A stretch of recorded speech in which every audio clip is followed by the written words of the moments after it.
El mes de septiembre terminó con la temperatura política altísima, la relación muy tensa entre oficialismo y oposición y como telón de fondo varios conflictos complicados en el plano sindical. ¿Qué está ocurriendo? ¿Qué gravedad tiene la situación? ¿Cómo sigue esto? Recién dialogábamos con el senador Mario Vergara del sector Fuerza Renovadora Frente Amplio. Vamos ahora al oficialismo.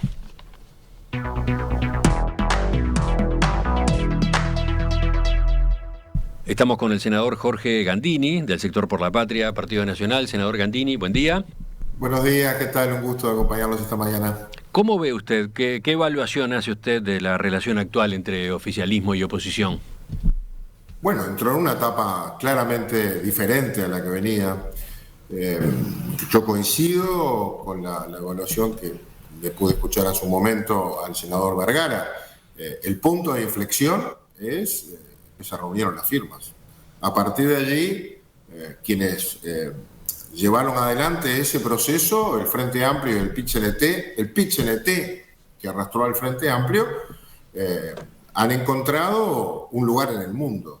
Al Frente Amplio y a la izquierda le costó muchísimo encontrar dónde ubicarse y cómo ubicarse en los tiempos de la pandemia. Lo que está pasando ahora, a mi juicio, es lo mismo que intentó sin ningún éxito el Frente Amplio y el PIT-CNT desde el principio mismo de la pandemia. Los mismos que hoy hacen estas movilizaciones son los que 15 días después de la pandemia convocaron a una caceroleada y enfrentaron al gobierno desde un principio y se encontraron que la gente aplaudía más que golpeaba cacerolas. Y no encontraban el lugar de donde cuestionar y criticar a un gobierno que tuvo a mitad de camino unas dificultades importantes para comenzar la vacunación y allí se les dio palo y palo y palo, porque éramos los últimos y terminamos siendo los primeros. Y también ahí el Frente Amplio perdió pie en la conexión con la sociedad real, que siempre le dio el apoyo al gobierno. Terminada la pandemia y obtenidas las firmas, eso unificó al Frente Amplio y al PIT-CNT, incluso a los sectores que menos creían en eso. Vergara era uno de los que creía que no se iban a reunir las firmas. Y hoy hay un cambio total. Y yo pienso que todo este proceso, en el propio lenguaje de la izquierda, es una acumulación de fuerzas para generar un estado de opinión pública de mal humor que acumule una situación favorable para enfrentar con éxito la derogación de los 135 artículos de la LUC. Para usted, el objetivo, lo que está de por medio es eso. Para usted lo que está de por medio es eso. Y no tengo ninguna duda. Es una manera de enfrentar al gobierno, complicarles la vida, generar mal humor con la gente y un estado de opinión en la que se acumule todo lo que pueda generar desconformidad para tener un resultado plebiscitario a finales de marzo, cuando lo que se convoque es a derogar o no una ley. Me parece que hay una rispidez. Yo no coincido con lo último que le escuché al senador Vergara. Quizás en el Senado tenemos un nivel de relacionamiento un poco mejor, pero en Cámara de Diputados hace un mes y medio, que ha cambiado el tono, ¿no? Las sesiones son interminables, insoportables. El propio tratamiento de la rendición de cuentas en la comparecencia de los ministros a comisión, cada una de esas comparecencias era una interpelación al ministro. Larguísimas sesiones que terminaban en la noche muy tarde, ministros en el banquillo y sobre todo un tono y una rapidez complicada que obviamente en estos días tomó forma y fue por el lado de instalar un estado de opinión. Ahora, senador, el oficialismo también pone lo suyo, ¿no? Porque cada tanto tiempo se difunden denuncias revisionistas sobre lo ocurrido en los gobiernos del Frente Amplio. En particular hay una insistencia con el Antel Arena y bueno, y la semana pasada tuvimos un capítulo en ese sentido, se divulgó el dictamen de la JUTEP y usted después de eso anunció una sesión del Senado en régimen de Comisión General para darle estado parlamentario a esas conclusiones. O sea, se va a convocar, decía usted, al ministro de Industria y al presidente de Antel. del actual gobierno, pero de hecho va a ser una especie de interpelación a la oposición, ¿no? Bueno, pero eso es natural, ¿no? Nosotros habíamos anunciado auditorías, se hicieron algunas auditorías, con las auditorías hay que hacer algo. Se recorrió el camino, Antel envió esto a la JUTEP hizo un informe y el Frente Amplio eligió matar al mensajero, es decir, a quien puso allí para que defendiera la ética y la transparencia, cuando votó un informe que es muy contundente y crítico con la metodología, con el apego a la ley, que llevó adelante la administración anterior para construir una Antel Arena en pleno y en total oscurantismo, lo renunciaron. La verdad, el Partido Comunista le pidió la renuncia y el Frente Amplio no tuvo más remedio que acompañar. Esos son hechos, es como que yo le dijera la interpelación al ministro de Turismo. Bueno, está bien la investigadora, está dentro de las cuestiones naturales que pasan. Eso es diferente a esto otro. A nadie se le escapa lo menciona esta en el sentido. Pasamos 48 horas que son absolutamente. Las últimas 48 horas son insólitas. Yo no las vi nunca. Capaz que antes del golpe de Estado. Ahora no había este grado de enfrentamiento al gobierno coordinado, ajustado en los tiempos, en un operativo político sindical, funcional uno con el otro, para instalar la idea de cuando peor mejor. A ver. Usted vio esta semana como una semana crítica en ese sentido, como una semana particularmente grave. A ver, algunos días antes hubo un paro general el 15 de septiembre que se le quiso decir que era el paro más grande. No lo fue, pero sí fue una movilización muy importante en la que el PIT-CNT dedicó recursos económicos enormes para poder generar una movilización importante. Hubo una marcha de la diversidad a la que adhieren gente de todos los partidos políticos que tuvo una clara utilización y sesgo contra el gobierno. Nuestros militantes habitualmente concurrían, adhieren, el partido también lo hace, pero cuando esto se transforma en una proclama contra el gobierno y contra la LUC, entonces ya nos divide, y así fue utilizada. Y fue creciendo. Y después tuvimos una semana insólita, 48 horas, le diría yo, una interpelación. Recordemos, el presidente de la Cámara es del Frente Amplio, es del MPP, es una persona a la que tengo un gran respeto, pero es el presidente el que con el ministro fija la fecha de las interpelaciones. Un día hubo, un martes, una interpelación al ministro del Interior, y un jueves, por los Hércules, increíble, una interpelación al ministro de Defensa. En el medio hubo una denuncia penal con nombre y apellido a 4 jerarcas del gobierno, y en ese contexto una ocupación de UPM con asambleas muy duras y ocupación, ¿no? Con impedimento de salir o ingresar a la empresa. Hubo un paro importantísimo en el puerto que trató de instalar el escándalo, como lo llama el senador Vergara, del acuerdo sobre el que se hizo denuncia penal. Así que la denuncia penal fue en el contexto de un paro y una que afectó mucho al país, y una manifestación en Casa de Gobierno, una movilización de estudiantes contra el nuevo bachillerato, paro y corte de calles de la Federación de la Salud allí en Boulevard y Boulevard. Es decir, hubo una movilización en la que costaba transitar por las calles en un contexto donde el Frente Amplio tomaba la iniciativa contra el gobierno y el PIT-CNT respaldaba y ponía la movilización. En la idea de acumular todo contra el gobierno, y siempre aparece la LUC, en lo que sea. Entonces, obviamente que hay una intencionalidad de colocar como centro y acumular fuerzas, más allá de lo que esto le cuesta al país y a las relaciones en el sistema político. Ahora, una decisión. Preguntan dirigentes del Frente Amplio, ¿qué diferencia hay? Si esa es la lectura correcta, ¿qué diferencia hay con lo que ocurrió en el periodo de gobierno pasado? Por ejemplo, la oposición también interpelaba con insistencia, reclamaba renuncia de ministros. La oposición tenía, de hecho, un aliado con las movilizaciones del movimiento Un Solo Uruguay, desde el interior, marcando una serie de carencias, discrepancias, debilidades de las políticas de los gobiernos frente amplistas con respecto al campo y con respecto a las poblaciones justamente fuera de las zonas urbanas. Entonces, El Frente Amplio siempre encontró al Partido Nacional dispuesto a ayudar cuando lo que está en riesgo es la estabilidad del país. Siempre nos encontraron. Recuerden... No, se lo digo porque también aquello se leía como una acumulación, ¿no? Acumulación de fuerzas rumbo a las elecciones siguientes. Acá usted habla de una acumulación rumbo al referéndum. Sí, señor, y el referéndum no es una elección, es la convocatoria a los ciudadanos al ejercicio de la democracia directa para que sean legisladores por un minuto y deroguen o confirmen una ley. Esto obviamente está demostrando que la idea es colocar ese día como un plebiscito a favor o en contra del gobierno. Y por lo tanto, están desafiando a las fuerzas del gobierno en todas sus formas a que salgan a defender al gobierno. Y lo que yo digo es, por ese camino se van a crispar las relaciones, vamos a pasar un tiempo en el que en vez de poner foco en salir de la situación en la que todavía estamos en lo económico y en lo social, vamos a tener que poner foco en la movilización.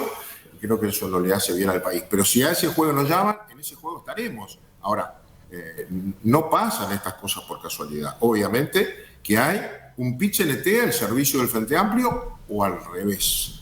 ¿Quién lidera? No sé. Seguramente y sin duda los sectores más radicales. Los sectores más radicales del pitch-LT y del Frente. Las dos interpelaciones las llevó adelante una al MPP y otra al Partido Comunista. Algunas de ellas, como la de ayer, al ministro de Defensa, sin ningún sentido. El ministro de Defensa, tuvo una excelentísima participación y demostró que la interpelación era una excusa para crispar porque no tenía ningún contenido. Igual declararon insatisfactorias, pero la verdad que terminó siendo una interpelación a la propia oposición de lo que hacía cuando era gobierno.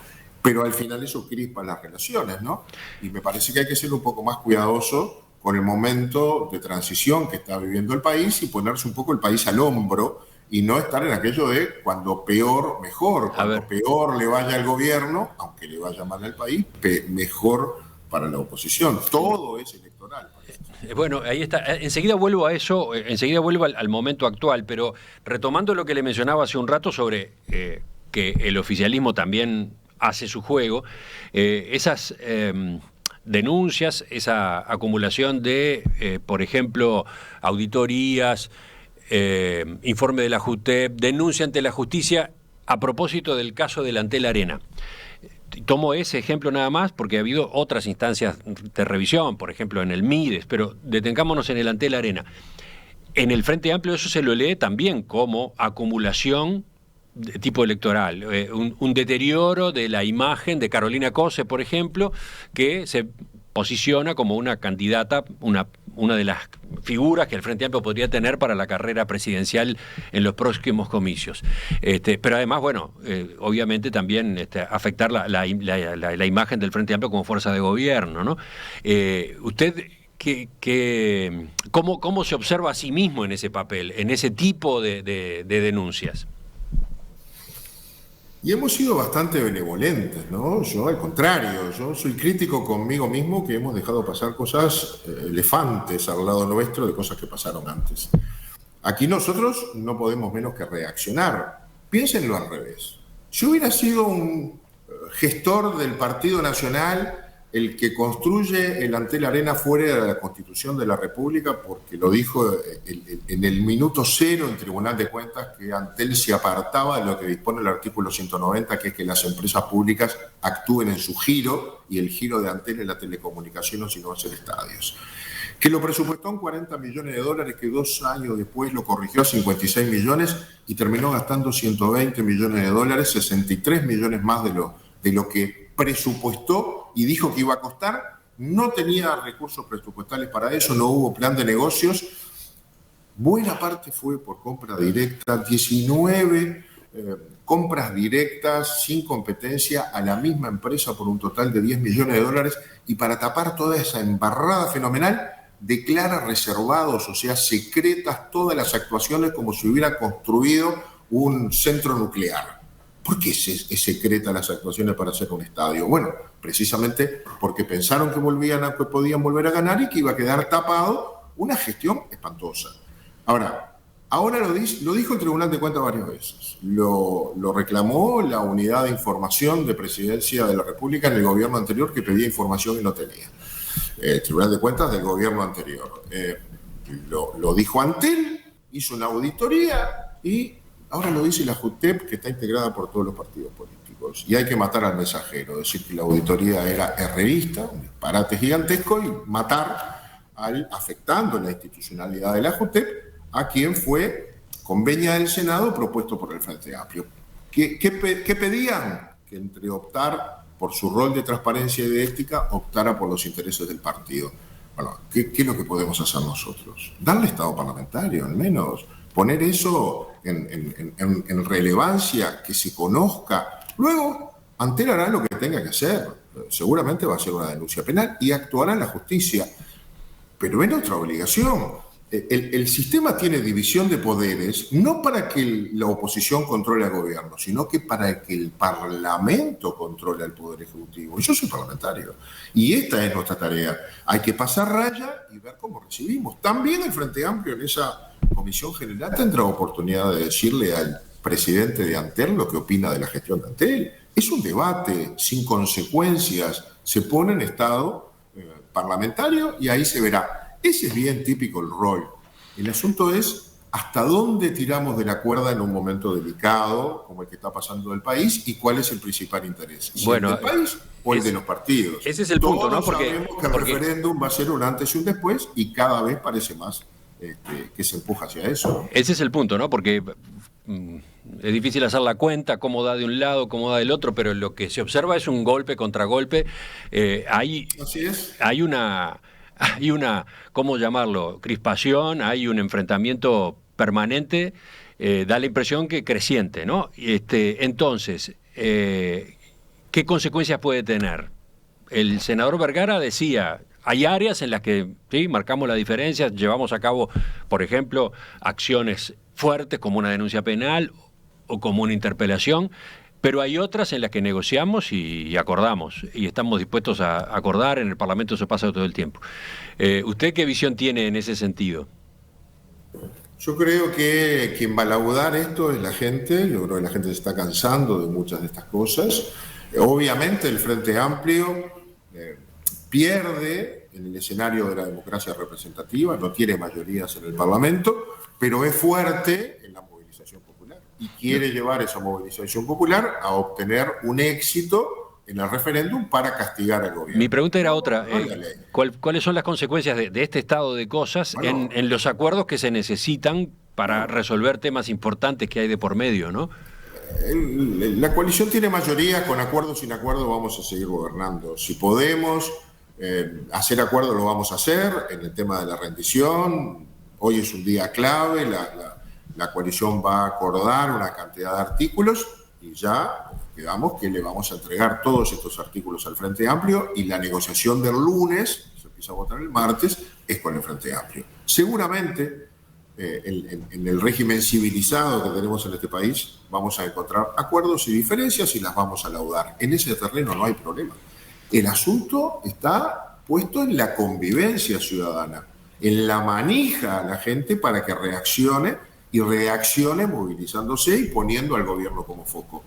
Esas cosas, cuando empiezan, nadie sabe dónde para, porque la manija no se controla. La gente después actúa más allá de lo que sus dirigentes quisieron. Y ese es el único riesgo que yo veo. Todo lo demás puede estar dentro de los carriles, pero la crispación agrega un estado de ánimo que se puede descontrolar y que es terreno fértil para los más radicales, que son a veces hasta más radicales que los radicales del Frente Amplio. Y cuando estos toman el liderazgo, nadie sabe dónde para. Así que hay que hacerse responsable de lo que viene. Mire que esto lo vivimos durante la etapa de la pandemia. Hubo intentos de desestabilizar las acciones que el gobierno llevaba adelante. Hubo manijas de todo tipo en ese momento, las controlamos y sobre todo la gente las controló porque no se hizo eco.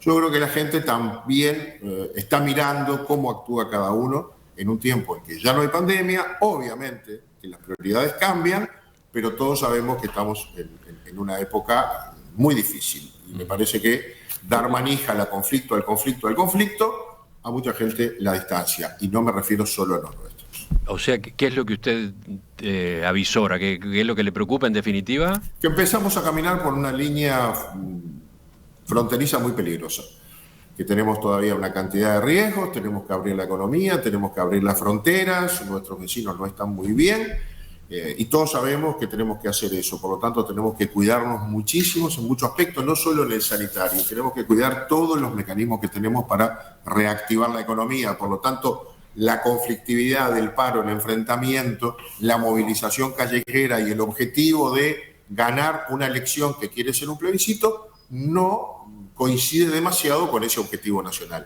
Deberíamos concentrarnos en un debate sobre una ley que nosotros creemos que es buena. El Frente Amplio votó la mayoría enorme de ella, pero cree que una parte es mala, y ahí deberíamos entrar al debate, no agregarle todos los condimentos. Si ese es el riesgo que ustedes vislumbran, senador, ¿no cabe la posibilidad de que se sienten a conversar sobre eso? ¿Sobre cómo llevar esta discusión? Bueno, el asunto es con quién conversar. El asunto es con quién conversar. Sí. Quizás cuando el Frente Amplio dilucide su interna y establezca una orgánica, quizás pueda haber alguna conversación más, por lo menos a nuestro nivel. En el ámbito que yo estoy, se conversa, pero el liderazgo de estas cosas me da la impresión que la lleva mucho más el PCNT que el Frente Amplio. Y por lo tanto el Frente Amplio a veces es funcional, más allá de que hay sectores transversales de un lado y del otro que no necesariamente son las mayorías, pero son los que imponen algunas decisiones, algunos radicalismos y algunas fuertes movilizaciones. Senador Jorge Gandini, le agradezco a usted también la participación esta mañana. Ha sido un gusto, como siempre. Ya seguimos, ya continuamos observando el Uruguay y el mundo en perspectiva, yendo en busca de la tertulia.